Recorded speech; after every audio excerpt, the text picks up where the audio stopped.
రీసెంట్గా మొన్న ED office దగ్గర కాంగ్రెస్ పార్టీ ధర్నా చేసుకుంటూ అక్కడ ఉన్న అద్దంకి దయాకర్ అనే వ్యక్తి నోటికి వచ్చినట్లు మాట్లాడుతూ ఉన్నాడు. ముందు సబ్జెక్ట్ అన్నా తెలుసుకోవాలి, లేదంటే ఎవరన్నా అడిగానే తెలుసుకోవాలి. అంతేగాని నోటికి వచ్చినట్లు మాట్లాడితే కబర్దార్ దయాకర్, అద్దంకి దయాకర్, నువ్వు ముందు మర్యాద నేర్చుకో. గతంలో కూడా నీ పార్టీలో నువ్వు మాట్లాడే పాతాళ లోకానికి పోయినావు. మరి ఈరోజు మోడీ గారిని, భారతదేశ ప్రధానిని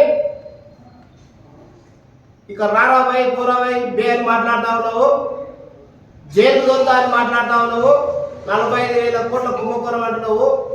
మరి నిరూపించు, లేదా వారం రోజులు నువ్వు నిరూపించకపోతే ఖచ్చితంగా నీ ఇల్లు, నీ ఇంటిని ముట్టడిస్తాము.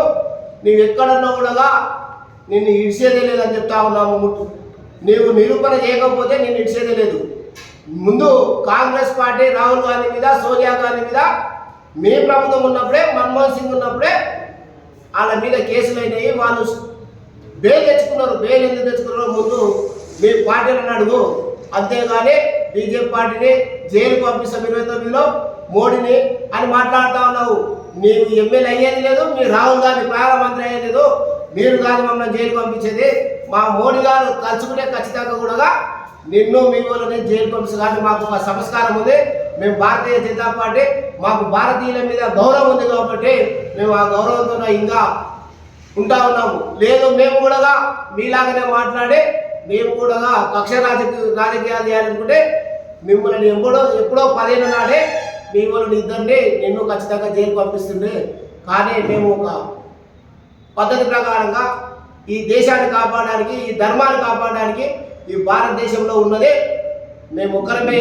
హిందువులను కాపాడే భారతదేశంలో హిందువులను కాపాడే పార్టీ భారతీయ జనతా పార్టీ. కాబట్టి మరొకసారి నోరు అదుపులో పెట్టుకొని మాట్లాడే అద్దంకి దయాకర్ మరొకసారి మాట్లాడితే నిన్ను మరి నాకే దించాలన్నా, మరి నీ ఇల్లు ముట్టడించాలన్నా, నిన్నేం చేయాలనేది మరొకసారి ఖచ్చితంగా కూడా నిర్ణయిస్తాము. ఖబర్దారుగా చెప్తా ఉన్నాము.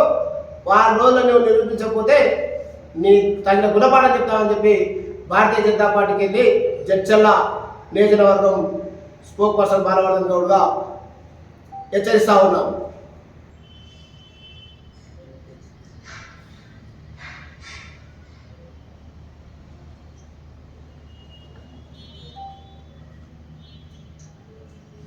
వాళ్ళే బెయిల్ తెచ్చుకున్నారు.